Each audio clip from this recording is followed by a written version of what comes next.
హైదరాబాద్ జిల్లాలో సోమవారం Indalwai రామాలయాన్ని BRS MLC Kalvakuntla Kavitha సందర్శించారు. ఆలయంలో స్వామివారిని దర్శించుకుని ప్రత్యేక పూజలు చేశారు. అనంతరం ఎమ్మెల్సీ కవిత మీడియాతో మాట్లాడుతూ ఎన్నికల సమయంలో ప్రజలకు ఇచ్చిన హామీలను అమలు చేయడంలో కాంగ్రెస్ ప్రభుత్వం పూర్తిగా విఫలమైందని విమర్శించారు. ప్రజలకు కాంగ్రెస్ నాయకులు మాయమాటలు చెప్పి మభ్యపెట్టారని మండిపడ్డారు. మహిళలకు 2500 ఇచ్చేంత వరకు పోరాటం చేస్తామని హెచ్చరించారు.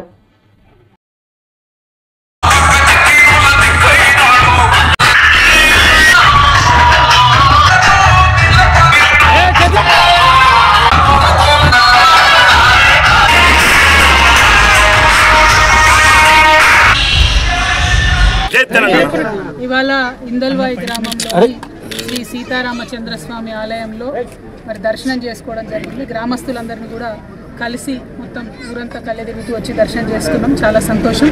అంతటి అదృష్టం నాకు ఇచ్చినందుకు ఇందల్వాయి గ్రామస్తులందరికీ ముందుగా మనస్ఫూర్తిగా ధన్యవాదాలు తెలియజేస్తా ఉన్నాను. బీడీసీ మిత్రులందరూ కూడా వచ్చినారు, వారందరికీ కూడా ధన్యవాదాలు తెలియజేస్తా ఉన్నాను. ఇందల్వాయి రామాలయం అంటే పేరెన్నిక కలిగినటువంటి రామాలయం. అందుకోసమే మరి ఇక్కడ కాంపౌండ్ వాల్ సరిగ్గా లేదంటే మరి బీఆర్ఎస్ పార్టీ ఎమ్మెల్సీగా నేను ఇక్కడ ఉన్నాను కాబట్టి ఎమ్మెల్సీ నిధుల నుండి నేను ఇక్కడ ఇదివరకు కొంత అమౌంట్ ఇవ్వడం జరిగింది. ఇంకా కూడా కొంత కాంపౌండ్ వాల్ పెండింగ్ ఉన్నది. అట్లానే గచ్చు కూడా మంచి లేదు, నడుస్తుంటే ఇబ్బంది అవుతుంది. కాబట్టి రామాలయంలో మిగతా పనుల కోసం కూడా నా వద్ద ఉన్నటువంటి ఇంకా ఫండ్స్ కూడా ఇస్తానని చెప్పి సందర్భంగా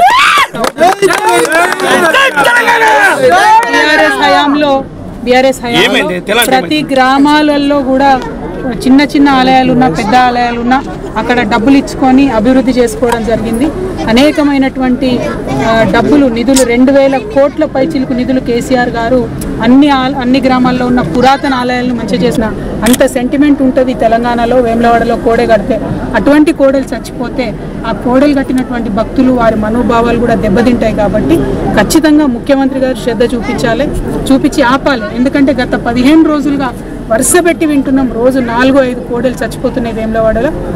ఇది మనకు మంచిది కాదు, రాష్ట్రానికి మంచిది కాదు. తప్పకుండా ఈ విషయంలో ప్రభుత్వం శ్రద్ధ పెట్టాలని సందర్భంగా డిమాండ్ చేస్తూ మరి తెలంగాణలో అనేకమైనటువంటి ఆధ్యాత్మిక క్షేత్రాలు ఉన్నాయి. వాటన్నిటి అభివృద్ధికి కూడా బీఆర్ఎస్ పార్టీ కట్టుబడి ఉన్నది. ఇదివరకు కూడా నిధులు ఇచ్చినాం, మళ్ళా వచ్చేది మన ప్రభుత్వమే, మళ్ళా కూడా నిధులు ఇస్తామని సందర్భంగా తెలియజేస్తా ఉన్నాము. Thank you. జై తెలంగాణ. ఇవాళ ఇందల్వాయి వేములవాడ ఆలయంలో చేరుకొని విచారించారు.